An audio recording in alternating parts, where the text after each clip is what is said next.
tua kita pasti sudah cukup apa itu namanya sudah cukup akrab dengan yang namanya lembaga keuangan gitu. Nah, kemarin udah belajar banyak mungkin tentang lembaga keuangan yang bank gitu ya. Kalau lembaga keuangan bank itu mungkin lebih familiar ya dibandingkan dengan non bank karena biasanya ya kalau ngomongin bank ya pasti top of mind kita adalah bank-bank konvensional atau bank-bank yang konsepnya syariah yang biasa kita temui sehari-hari gitu.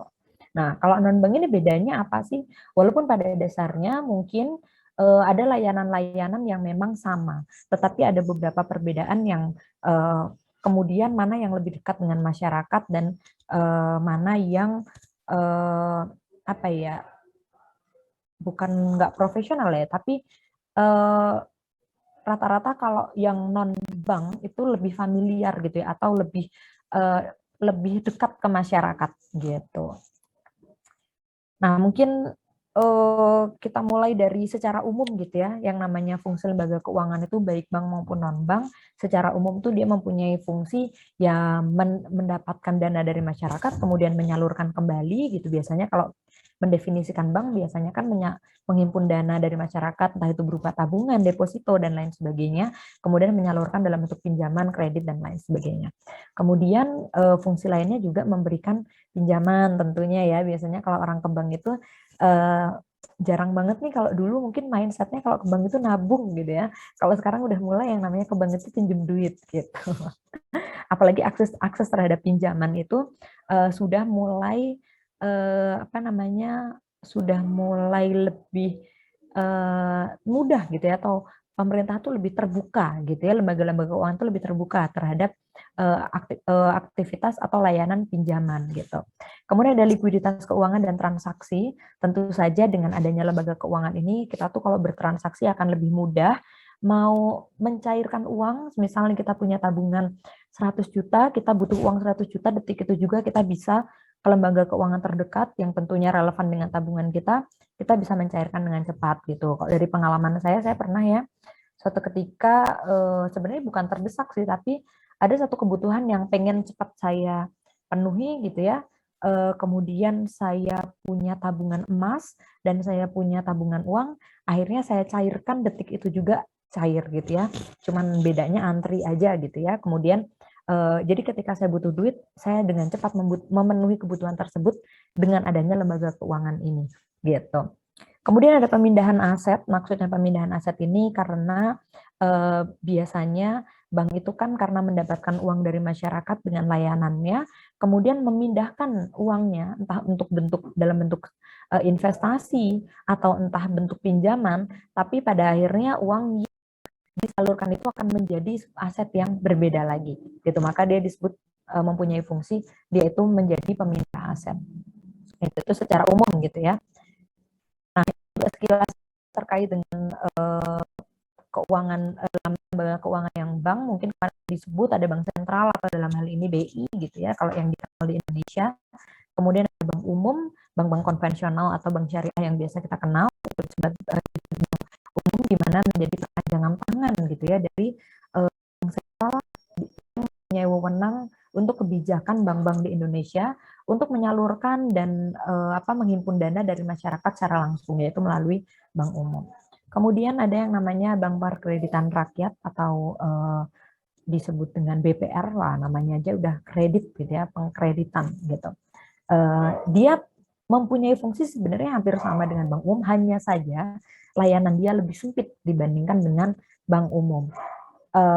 Dia menghimpun dana berupa tabungan, deposito, atau yang sejenisnya, dan juga memberikan kredit kepada kepada masyarakat sebagaimana yang dilakukan oleh bank umum gitu. Tetapi dia tidak bisa kayak transaksi uang asing kayak gitu, nggak bisa ya. Jadi memang ada batasan-batasan yang mungkin kemarin udah dibahas sama Kak Dian. Nah, kalau lembaga keuangan yang non bank itu ada beberapa, mungkin ada juga yang di luar yang saya sebutkan di sini gitu ya, yang mungkin cukup familiar, di mana bedanya kalau misal bank lembaga keuangan yang non bank ini, dia menghimpun dan menyalurkan uang, tetapi tidak secara langsung. Nah, coba teman-teman nanti menjadi bahan diskusi juga ya. Nanti akan saya bagi kelompok, saya udah bikin breakout room-nya terkait dengan perbedaannya. Nanti saya akan sebutkan, tapi teman-teman yang akan membahas lebih jauh. Nah, contohnya kalau lembaga keuangan non-bank atau yang bukan bank, biasanya dia mempunyai layanan atau menawarkan jasa-jasa tertentu yang sebenarnya secara fungsi dia sama, menghimpun dan menyalurkan, tetapi ada jasa dan layanan yang ditawarkan. Contohnya kayak Pegadaian, dia memberikan pinjaman ke masyarakat tapi menggunakan jaminan baik berupa barang atau surat berharga.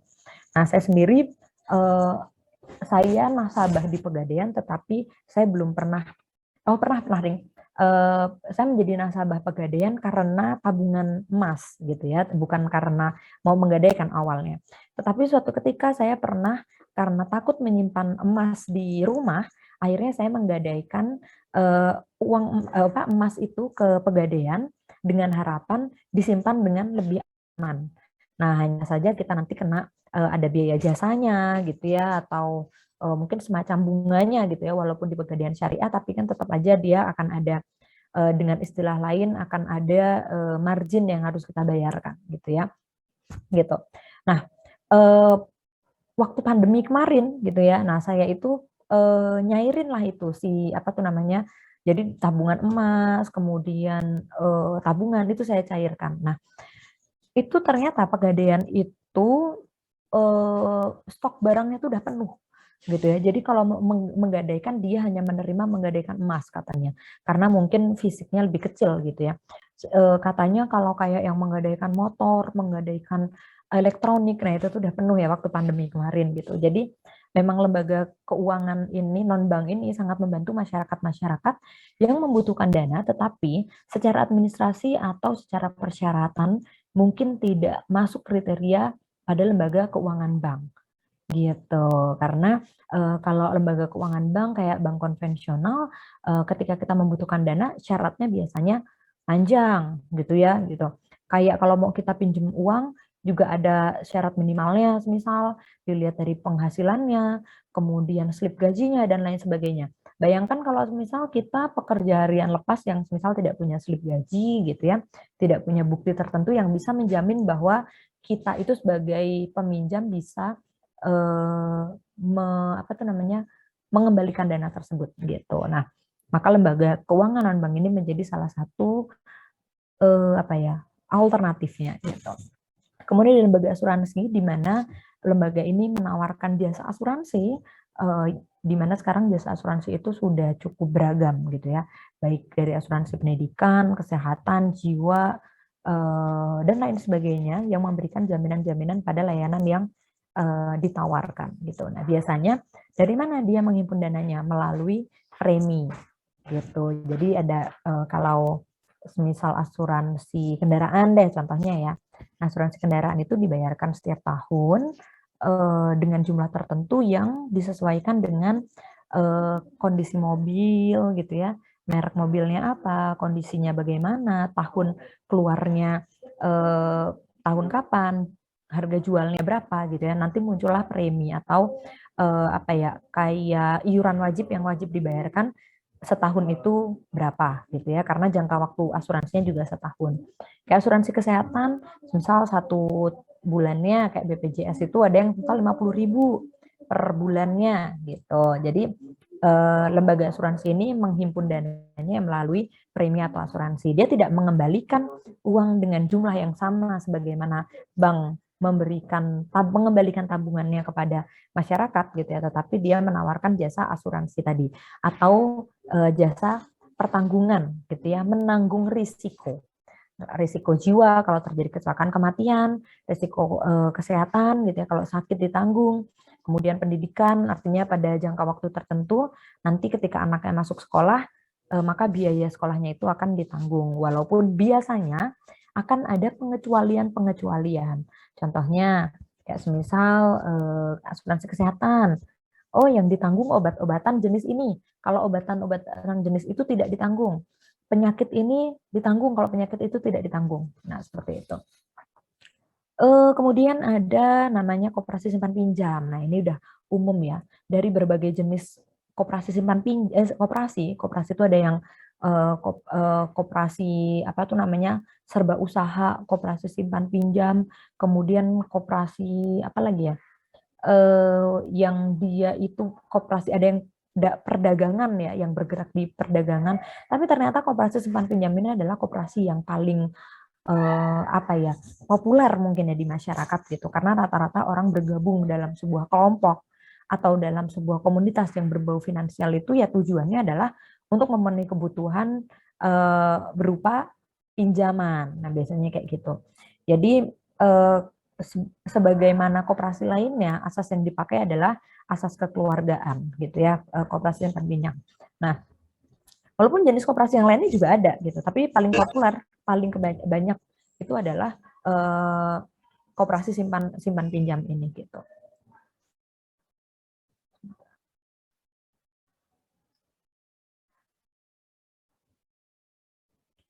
Kemudian ada leasing. Leasing ini dia itu kayak lembaga yang apa ya? Dia menyewakan barang tertentu yang mempunyai jangka waktu tertentu yang sudah disepakati.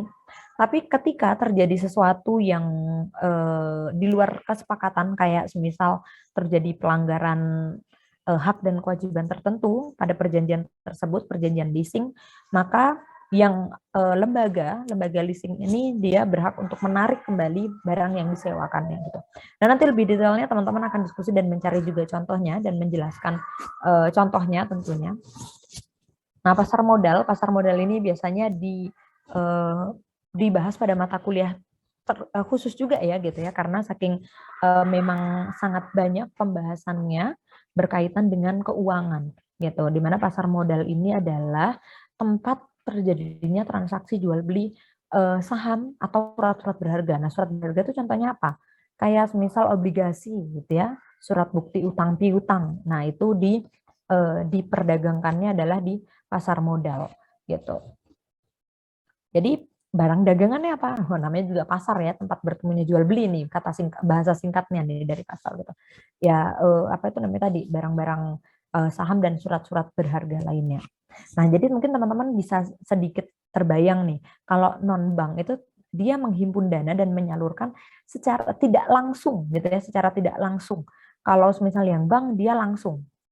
Nah, tidak langsung dan langsungnya tadi kayak kalau pegadaian dia ada penyertaan jaminan, asuransi ada jasa asuransinya, koperasi simpan pinjam dia ada apa tuh namanya? Ada keanggotaannya, kemudian ada beberapa aktivitas-aktivitas dalam perkoperasian yang dijalankan gitu. Leasing ada aktivitas sewa barang, pasar modal juga ada surat dan surat berharga dan saham yang diperjualbelikan gitu. Nah, perbedaan dari lembaga bank dan non-bank ini secara umum dibedakan karena fungsi aktivitas dan tujuannya. Gitu. Nah, kalau secara fungsinya ya, walaupun mereka sama-sama menghimpun dana dari masyarakat dan kemudian menyalurkannya kembali, gitu. Tetapi kalau lembaga non-bank, dia lebih mempunyai tujuan untuk mengembangkan ekonomi masyarakat gitu ya, bukan sekedar konsumtif gitu.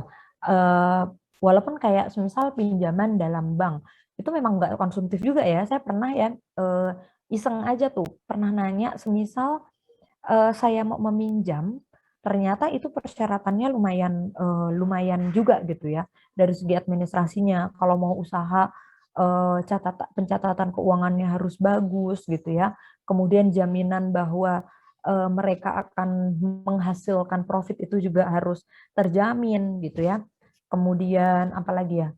Dan bunganya juga lumayan gede gitu ya. Sedangkan kalau yang non bank ini eh, biasanya memang secara rate atau secara angka dia tidak akan memberikan transaksi yang sebesar lembaga keuangan bank, tetapi mereka lebih membantu untuk pengembangan dari nasabahnya gitu ya. Makanya biasanya kalau orang yang menggunakan lembaga yang non bank itu ya karena memang mungkin nggak capable untuk menerima pinjaman di bank gitu ya. Mereka membutuhkan dana, maka dengan mendapatkan dana yang mungkin tidak sebesar ketika di bank, tetapi bisa memajukan misal usahanya kayak gitu. Kemudian aktivitas usahanya jelasnya tadi berbeda ya. Kalau kita jenis-jenisnya tadi, kayak yang satu asuransi, yang satu bank BI, yang satu bank umum, yang satu yang satu apa tadi ya, misal pegadaian gitu, itu kan aktivitas usahanya sudah jelas berbeda. Kemudian tujuan aktivitasnya juga yang satu untuk investasi, sedangkan yang satu untuk apa itu namanya, untuk pengembangan usaha, untuk investasi juga gitu ya, tetapi dia lebih kepada pengembangan dari ekonomi si SDM-nya ini gitu, atau si nasabahnya. Nah, teman-teman akan saya bagi kelompok menjadi 5 kelompok untuk membahas 5 jenis apa itu namanya, lembaga keuangan non-bank tadi. Nah, nanti dari hasil diskusi teman-teman akan mempresentasikan dan saya akan menambahkan penjelasan dari yang teman-teman presentasikan. Karena hanya satu topik, satu kelompok satu topik, dan anggotanya juga cukup banyak, maka saya akan memberi waktunya juga terbatas ya, nggak akan sampai selesai kuliahnya juga gitu. Tapi nanti sampai dengan jam 45 menit, sekitar 45 menit, atau kalau yang sudah selesai boleh infokan langsung keluar dari room-nya, kita bisa mulai diskusinya gitu. Paling 30 sampai 45 menit. Nah, sambil saya